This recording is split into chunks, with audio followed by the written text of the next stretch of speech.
ملخص كتاب الفائزون وكيفية نجاحهم، تأليف أليستير كامبل. يقوم هذا الكتاب على سنوات من البحث والمقابلات الحوارية المكثفة مع مجموعة واسعة من الأشخاص الناجحين، لتقديم مخطط لما يتطلبه الأمر للنجاح في الحياة، اعتمادا على الاستراتيجية والقيادة وبناء الفريق.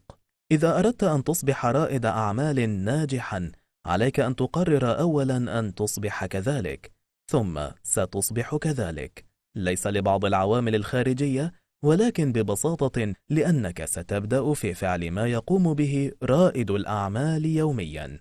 هكذا هو الأمر. في اللحظة التي تتخذ فيها القرار، تقرر أن تصبح فائزا. يدور هذا الكتاب حول اتخاذ هذا القرار. إليك 3 دروس حول الفائزين. أولا، الفائزون لديهم 3 أدوات في حافظتهم: الاستراتيجية والأغراض وأساليب التنفيذ. ثانيا، يخشى الفائزون للغاية من الخسارة، حتى إنهم يسعدون ويرحبون بعدم الراحة لتجنب الخسارة. ثالثا، في الأزمات، ينسى الفائزون كل شيء لا يمكنهم السيطرة عليه. الدرس الأول: الأدوات ال3 الخاصة بالفائزين هي الاستراتيجية والأغراض وأساليب التنفيذ. قام أليستير كامبل مؤلف هذا الكتاب باختيار 3 أشياء يحتفظ بها الفائزون في جميع الأوقات: غرض واقعي، استراتيجية ثابتة، مجموعة من أساليب التنفيذ. الغرض هو هدفك، مثل البطولة التي تريد الفوز بها، أو الوزن الذي تريد فقده، أو الدخل الشهري الذي ترغب في تحقيقه.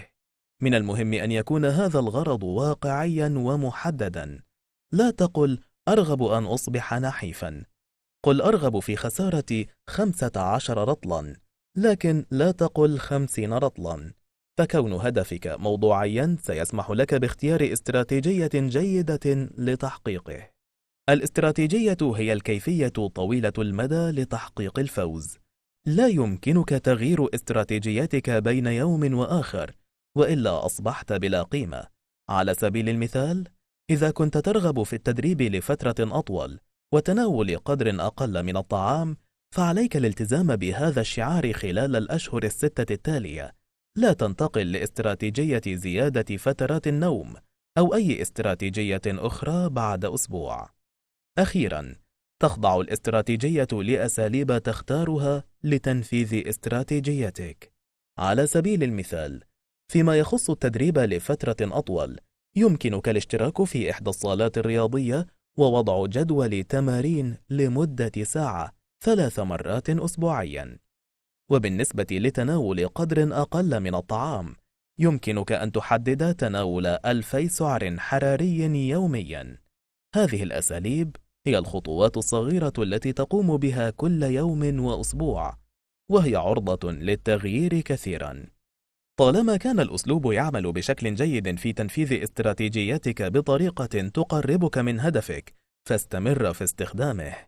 لكن إذا لم يحقق هذا، فتخلى عنه وجرب أسلوبا آخر من دون تغيير استراتيجيتك.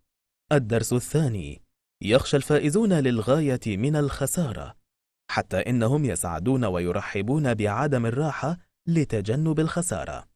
يقضي معظم الناس حياتهم في المرحلة الأولية من الرغبة، يقولون إنهم يريدون شيئا ما، لكنهم فقط يريدون أن يريدوه. ماذا يعني هذا؟ يعني أنهم يريدونه بما يكفي فقط لادعاء أنهم يريدونه، لكنهم لا يريدونه لدرجة أن يتأذوا لعدم محاولة تحقيقه. بالنسبة لهم، ألم القيام به يفوق ألم عدم القيام به. لكي تصبح فائزا، عليك الوصول لهذه المرحلة من الألم وعبورها. في صيف عام 2000، كان مايكل فيليبس مستعدا لخوض منافسات الأولمبياد. شعر بأنه مستعد بكل الطرق، جسديا وعقليا وعاطفيا، وقد انضم بالفعل للفريق وبدأ بمنافسات 200 متر فراشة، وانتهى به الأمر في المركز الخامس. مع خسارته لمحاولته الأولى في الحصول على ميدالية أولمبية، شعر بالرعب من عدم منحه فرصة أخرى للمحاولة. لم يطق تحمل فكرة الخسارة، لذا عاد مرة أخرى وعمل بشكل أكثر جدية من ذي قبل، وحقق 8 ميداليات أولمبية، 6 ذهبية و2 برونزيتين في أولمبياد صيف 2004. إذا كنت لا تزال تشعر بالراحة الشديدة وكأن الحياة تبدو وكأنك فائز بالفعل ولا تمثل الخسارة أي تهديد، ضع نفسك تحت ضغط. ابتعد عن منطقة الراحة الخاصة بك وفكر في خسارتك الكبيرة المحتملة التالية، واجعل هذا يحفزك على اتخاذ إجراءات. الدرس الثالث: عندما تحدث أزمة يبتعد الفائزون عن كل شيء لا يستطيعون السيطرة عليه. نحن نستخدم كلمة أزمة بشكل تحرري. ليس من الأزمات ألا يبدو شعرك جيدا، أو أن يصف ترامب هيلاري بالشيطان، أو ألا يقدم مطعم البيتزا المفضل لك الخدمة بعد 10 مساء. الفرق بين الأزمة الزائفة والأزمة الحقيقية مثل هذه الأزمة هو أن الأزمة الحقيقية قد تقودك إلى الحضيض إذا سيطرت عليك وجعلتك تتخذ قرارات خاطئة. إذن كيف تتخذ قرارات صائبة في مثل هذه الأوقات؟ أن تبتعد عن كل شيء خارج سيطرتك وتركز على الأشياء القليلة التي يمكنك بالفعل التأثير عليها.